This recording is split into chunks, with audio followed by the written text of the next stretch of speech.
What's going on, everybody? Welcome to another episode of the Respect and Pray Show. I am your host, Miguel Mike Medina, Triple M. On this episode, I have someone who's a very talented actor. He produces as well, and he's just doing a lot of great things with his career. We went to the same school. I met him when we did a web series together called Happenings.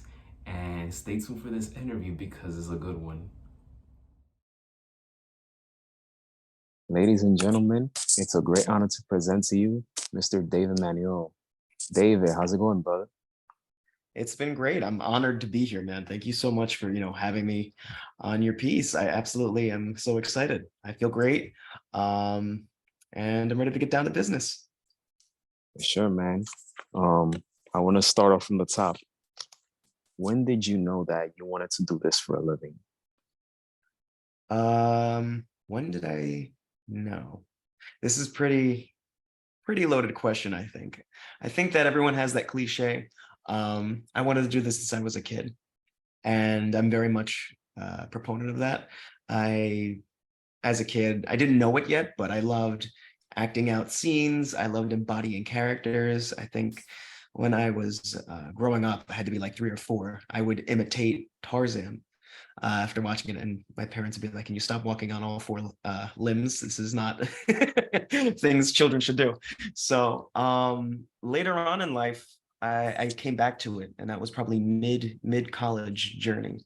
So I was a sophomore, and after doing engineering, after doing architecture, after considering psych and getting everything out of the way, I said, you know what? I think I need to do what's making me happy.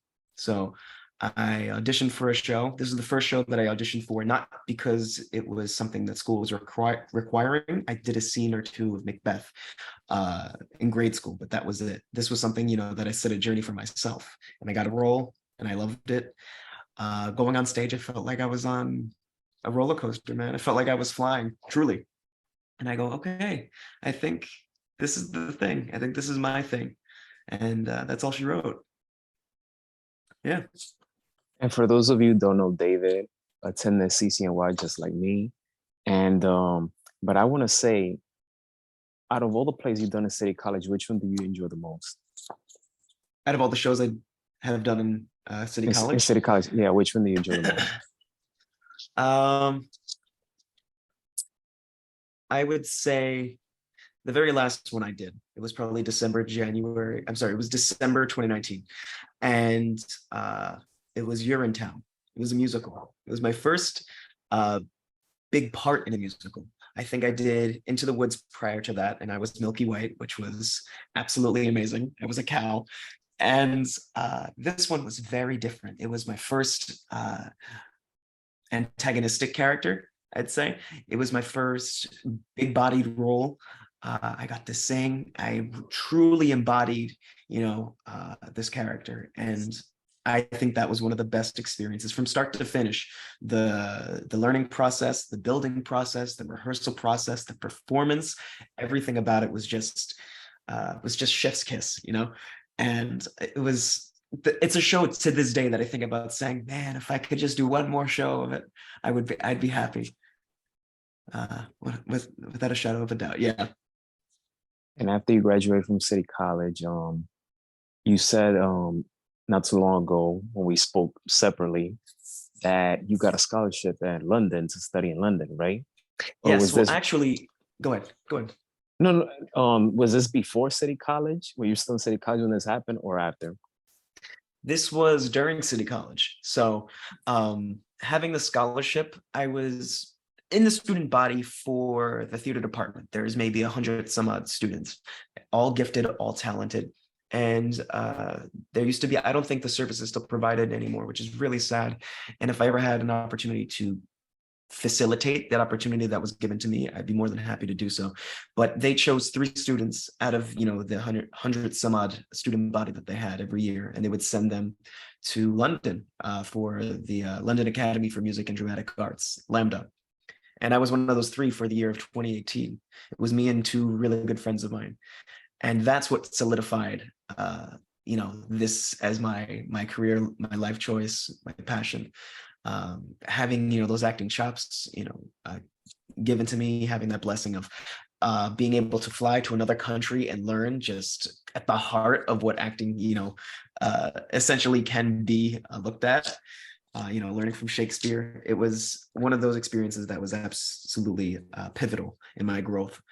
And as I said, we would have an audition in front of the chair of the department, and whoever auditioned, whoever gave a bit of a kind of like a statement essay of why this is what you want to do and why this opportunity to you would be all the more beneficial. They chose, and I was one of the blessed and lucky few that got to go.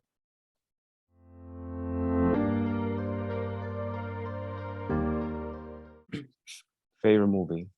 Favorite movie, hands down, at this moment, it would be,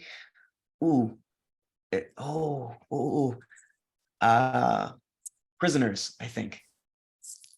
It's a great movie. Do you know about it at all? Oh yeah, for sure. It's one of my favorite Jake Gyllenhaal performances. Yeah, absolutely. So yeah, definitely. I even have it on DVD. So good So do choice. It's Good great. choice. Yeah. Favorite food? Favorite food? Okay, so I like to cook and bake. So it shifts depending on how I'm feeling and what I'm inspired by. Currently, I'm having some deep cravings of Vietnamese food. I think pho, a big bowl full of broth and noodles and maybe a protein. That's something, especially when it's getting cold out right now. It's perfect. It's perfect. You'll feel full for days. Theater or film? Theater or film? Why you ask that one? These are two different animals. You know this. It depends. What. It depends on what I'm wanting to give in a performance. Do I want to give high energy? Do I want to give my body? Do I want to give a complete embodiment of physicality to a role and have it seen, from head to toe? Theater. If I want something that's deeply intimate and I want to embody a character and you can see the thought process that's going on into this character, definitely film. I think there's two different animals. Both can be very larger than life. Both can be very tragic for the common man. They have both very, very strong reasons why I would work on them. So you plead the fifth, huh? I plead the fifth. Don't do that to me. I mean, hey, I love putting people on the spot. So, but good explanation. Last but not least, loyalty or respect? Loyalty or respect. This is a change up right here. Let me think. So I feel that one precedes the other. I feel if you are giving respect, you are worthy of respect given. I also think that regardless of whoever treats you and however they treat you, you should give respect. I think that if that's reciprocated, then there is a form of loyalty that comes from that. So I think respect above loyalty. I would say that. I don't have to follow someone either, but they can have my respect. I feel you. Yeah. So got deep with that one. So you went on to do impressive roles, like you landed on Law and Order, FBI. How does it feel to be represented by Arcos Management and Talent 3 Talent and Take 3 Talent? Take 3 Talent Arcos Management. They are absolutely wonderful. They are powerhouses. Working with them, I feel fully represented. I feel heard. I feel fought for. I feel that as I grow with myself, they are, one, letting me fly, but two, they have this knowing that this is where I am, this is where I could be, and they all know that where I should be is much farther than that. And I appreciate that. I think they see within me things at times that I don't see in myself. And we need that, especially with people who are pushing you, you know. It feels great. I'm very thankful to have them. Actually, the first ever audition that I had for, a professional work outside of college was with Arcos. I signed with them within the first week. I got an audition, and that first audition was my first role booking. And a lot of people come to me when I tell that story, and they say, "This is unheard of, David. What?" So I'm proud of that pat on the back for myself, and I don't think I could have done it without those amazing people behind me. So that's how I feel about them. That's great. To have that support. To have someone like Arco's management and Take Three Talent to believe in you. Shout out to Yeah. both of them. That's And a what they great. That's stand the for goal. too. Yeah, what they stand for is absolutely wonderful too. They really want to change up Hollywood for the better, and they are very big about trailblazing, setting paths, and starting journeys for people who are deserving of representation. Who's it's their time now. So Any I go ahead. any plans of producing your own content in the future? Yes, actually, I would love to do that if I had the opportunity.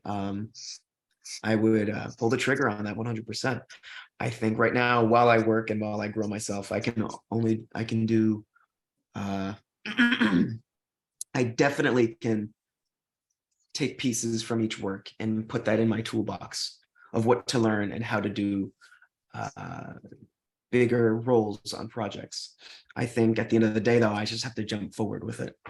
I don't think there's any much learning better than being thrown into the fire. Yes, yes. So, before we go into the conclusion part, which Mhm. I'll ask about social media handles and things like that, I couldn't help but notice on your bio on Instagram that you're an advocate of mental health. So, tell just a little bit about what made you decide to be an advocate of mental health. Is it something that you've experienced yourself or someone that you know? Just give a little bit about that particular situation. Sure, absolutely. I'm very big and still growing and learning how to be a better advocate for mental health and wellness. It's been a journey for myself getting here, and I don't think it would have been possible without proper support, proper stress management, proper health and wellness techniques. And I think that as the world, turns where people are becoming more aware at how important taking care of yourself is. And I like being a voice for that. There's a lot of the times, if you look back, like I said, it's getting better, but there are people who, uh, you know, throw it up to the clouds and they say, this is not important, or I need to, because who I am as a strong, independent individual, I don't need to take care of myself in this regard, as it is, it has connotations with weakness. And I like stressing that there's there's not a greater strength than knowing that you are in control of yourself, in control of your emotions, and in control of your life. I think if you can stand behind yourself and say that I'm doing what's best for me, uh, you are stronger than many other individuals. Where can we follow you on social media? Oh my gosh, social media. I would say you could follow me on Instagram. Follow me on Instagram at David Manuelle. It's David __ Manuelle. And that's pretty much it. I try to branch off into Twitter. I try to branch off into TikTok, but it's a lot, and I gotta get better at that. But for now, I think the most information that you'll find about me streamlined is through Instagram.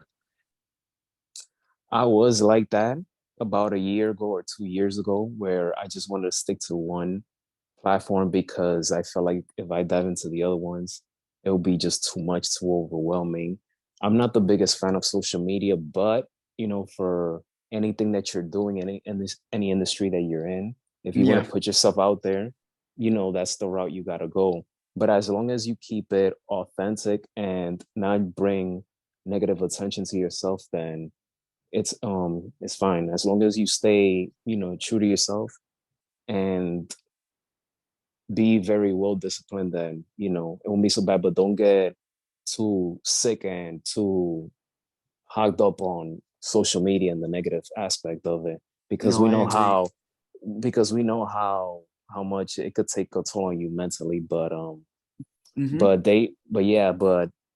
David, this platform, the Respect and Pray Show, is about giving people their respect, their flowers of everything that they're doing in their field, as well as give people more exposure, um, especially those who don't get enough exposure. So, I had to bring you to the show. Not only was it great to work with you and happenings where we met. Shout out to Kim, by the way. Yeah, Um, yeah. It's been yeah, time, man. yeah, man. And not only with happenings, but also see what you're doing, getting booked on these shows. And that's great. That's great. And I can't wait to see more from you. So It's much likewise, respect. man. Salute. I'm very thankful. You're giving everyone their flowers, but you deserve a bouquet. This is honestly a tremendous feat that you're doing, not just for yourself, but for others. And you have my respect and you have my loyalty. I Um, appreciate that. Absolutely, man. Thank you so much. For sure, man. For the rest of you who will be watching this, follow David and his work. Is only the beginning, which you're seeing from this young man, and just keep supporting. That's what we need. We need more support, and he's on the rise. So stay tuned and Yes, I continue to am. follow him. I'll see you all on the journey. Thank you so much. Well, that does it for this episode of the Respect and Pray Show. Stay tuned for the next episode.